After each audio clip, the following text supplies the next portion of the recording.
नमस्कार दोस्तों, मैं एडवोकेट राजन कुमार प्रसाद, दिल्ली हाईकोर्ट आज आपके सामने फिर से उपस्थित हूँ। आज का मुद्दा है साकेत बार या जितने भी बार हैं उन सब में इलेक्शंस का दौर चल रहा है।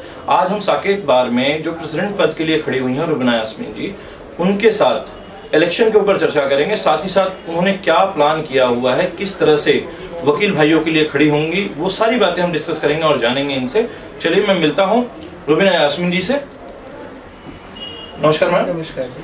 तो आप जो है इस बार प्रेसिडेंट पद के लिए आ रही हैं, क्या क्या एक्शन ऑफ प्लान है आपके, क्या प्लान ऑफ एक्शन है, किस तरह से आप वकीलों के हित में कार्य करेंगी, इसी के लिए मैं आपसे मिला हूं आज और जानना चाहूंगा।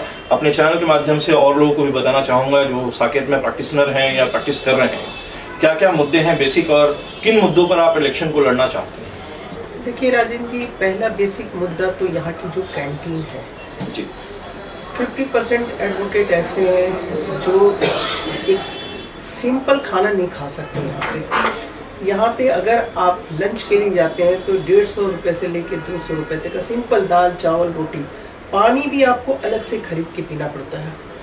यहाँ न बीकानेर चल सकता है, न हल्दीराम चल सकता है। मेरा एक अपना ऑब्जेक्टिव है कि अगर मैं बनती हूँ तो नो प्रॉफिट नो लॉस पे एक काउंटर ओनली फॉर एडवोकेट्स के लिए बनाया जाएगा, जिसमें वो वकील भाई जो मिडिल क्लास के लोग हैं वो एटलीस्ट एक टाइम का खाना भरपेट खा सके। दूसरी चीज़ें हैं कि बैठने का अरेंजमेंट नहीं हुआ आज तक। इस 14 साल में मैंने कोई चैम्बर कॉम्प्लेक्स के बारे में सिर्फ सुना ही भाषणों में लोगों के कि अगर मैं बन जाऊंगा तो ये बना दूंगा, जबकि हमारे सामने दो एनेक्सी बिल्डिंग बन गई कोर्ट की और हमारी जगह पे सब कुछ होता जा रहा है। वकीलों के ना चैम्बर के बारे में कोई सोच रहा है।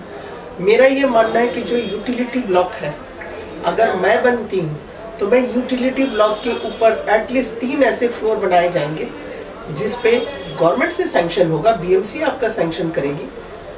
ऐसा तो है नहीं कि उस बिल्डिंग पे नहीं बनाया जा सकता है।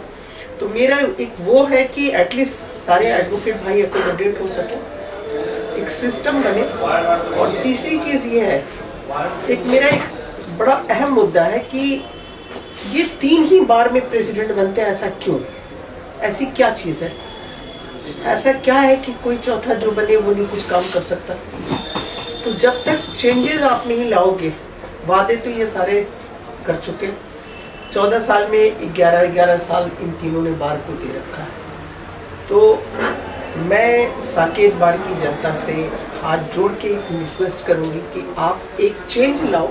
उस चेंज के माध्यम से ही आपको दूसरे के बारे में पता चलेगा कि उसकी सोच क्या है, वो क्या कर सकता है। जो भी मुद्दे आपने बताए, पहला तो कैंटीन का बिल्कुल सही है कि कैंटीन में अगर कोई भी आम व्यक्ति या आम एडवोकेट भी अगर जाता है तो वो तकरीबन 150 से 200 रुपए पे करके खाना खा सकता है, जबकि अदर बार में, यहाँ तक कि दिल्ली हाई कोर्ट में भी वैरायटीज ऑफ फूड्स हैं, वहां इतना महंगा नहीं है। आप वहां चाहें तो 100 रुपए में आराम से भर पेट खाना खा सकते हैं, चाहे कोई भी एडवोकेट हो। इवन यहाँ तक कि और भी कोर्टों की अगर मैं बात करूं तो वहां भी 100 रुपए में बहुत बढ़िया थाली उपलब्ध है, जैसे कि पटियाला हाउस है, करकरडुमा है, रोहिणी है या फिर द्वारका है। इनमें बाकायदा रोटी के साथ चावल दाल वगैरह सब कुछ मिलता है 100 रुपए के अंदर। बल्कि अगर मैं साकेत बार का देखूं, साकेत बार में जो मेन्यू स्टार्ट होता है, अगर बढ़िया अगर चावल दाल की थाली भी लेते हैं तो 160 रुपए 150 रुपए से नीचे नहीं है। तो ये एक सबसे बड़ा मुद्दा रहने वाला है, क्योंकि हर एडवोकेट ये चाहता है कि कम पैसे में उसको भोजन प्राप्त हो, क्योंकि दिन भर कोर्ट में काम करने के बाद उसका ये राइट बनता है कि वो कम पैसे में या एक जेन्युइन अमाउंट में वो खाना खा सके। इस मुद्दे पर कभी किसी ने काम नहीं किया। रुबीना यास्मीन जी आई हैं, अगर ये जीतती हैं तो इस चीज पर जरूर काम होगा। दूसरा, इन्होंने मुद्दा बताया चेंबर का, बिल्कुल सही बात है। कोर्ट के अंदर 2 ब्लॉक्स, ब्लॉक 1 और ब्लॉक 2 नए बन गए जजेस के लिए, लेकिन वकीलों का क्या? आज तक पीछे हल्ला उठाया गया था कि पीछे जो है कोर्ट के बाहर, साकेत कोर्ट के बाहर फैमिली कोर्ट के पीछे जो है वो जगह है, वहां गवर्नमेंट अलॉट करेगी, वहां हम गवर्नमेंट से अलॉट करवाएंगे, बीएमसी से अलॉट करवाएंगे और वहां चेंबर निर्माण किया जाएगा। परंतु नहीं, आज तक वो कार्य जो है ठंडे बस्ते में चला गया, उस पर कोई कार्रवाई नहीं की गई और ना ही किसी तरह का कोई भी काम किया गया है वकीलों के उत्थान के लिए। छोटे छोटे काम किए गए जो कि लोग गिनवाएंगे भी, लोग जानेंगे भी, लोगों को पता भी चलेगा, लेकिन जो मेन मुद्दा है वकीलों के बैठने तक के लिए सीट्स नहीं है साकेत कोर्ट में। तकरीबन 10 से 12 हजार एडवोकेट जो हैं यहाँ मेंबर्स हैं, लेकिन हर मेंबर के पास सिटिंग कैपेसिटी भी या सिटिंग के लिए जगह भी नहीं है। आप हर फ्लोर पे एक कॉमन रूम बना देते हैं, कॉमन रूम में बहुत सारे एडवोकेट एक साथ बैठते हैं, वहां ना ही क्लाइंट डील कर सकते हैं, ना ही वो बैठ के पढ़ सकते हैं, और ना ही वो थोड़ी देर शांति से वहां बैठ सकते हैं। ये मेन मुद्दा रहेगा।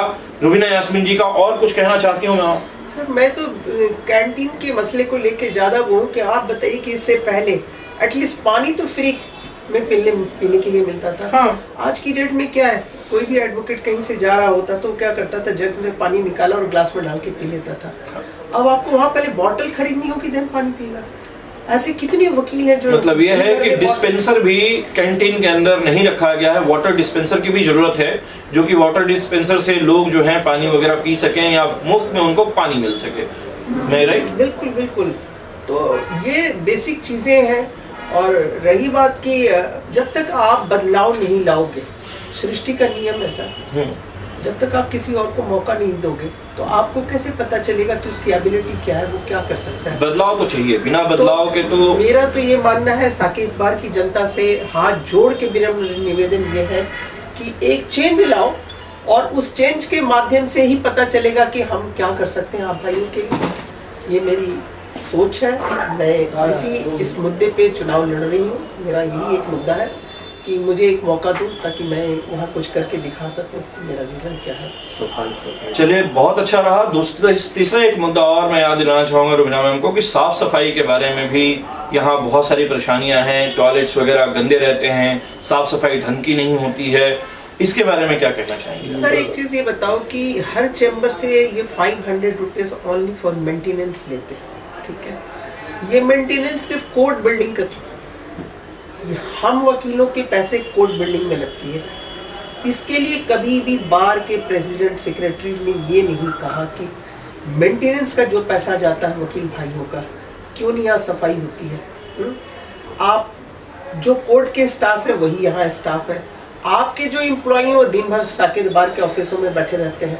पहले क्या होता था, पटियाला हाउस में एम्प्लॉयज होते थे, लेडीज टॉयलेट में, जेंट्स टॉयलेट में, एटलीस्ट लुक आफ्टर करने के लिए तो चाहिए घूमते रहते थे, वो देखते रहते थे, चेक करते रहते थे। तो मेरा ये मानना है कि जो बार के एम्प्लॉय है एटलीस्ट उनको सुपरसीड किया जाए, ताकि वो देख सके कि भाई क्यों कमी रह गई, क्या गंदगी है। आप निकल नहीं सकते हो टॉयलेट की तरफ से, इतनी स्मेल आती है, कहाँ जाता है वो सारा मटेरियल हमारा। तो ये सारी चीजें हैं कि अगर मुझे मौका मिला तो मैं ये करके दिखाऊंगा। तो ये मुद्दे थे रुबीना यास्मीन मैम के। मैं इनको तहे दिल से धन्यवाद देना चाहूँगा क्योंकि इन्होंने समय दिया हमारे चैनल को, और साथ ही साथ मैं इनको ऑल द बेस्ट कहूँगा। मैं चाहता हूँ कि बार में बदलाव आए और वो लोग चुन के आए जो लोग सही मायनों में काम करना चाहते हैं या काम करते हैं। बहुत बहुत धन्यवाद। धन्यवाद मैम, नमस्कार, ऑल द बेस्ट।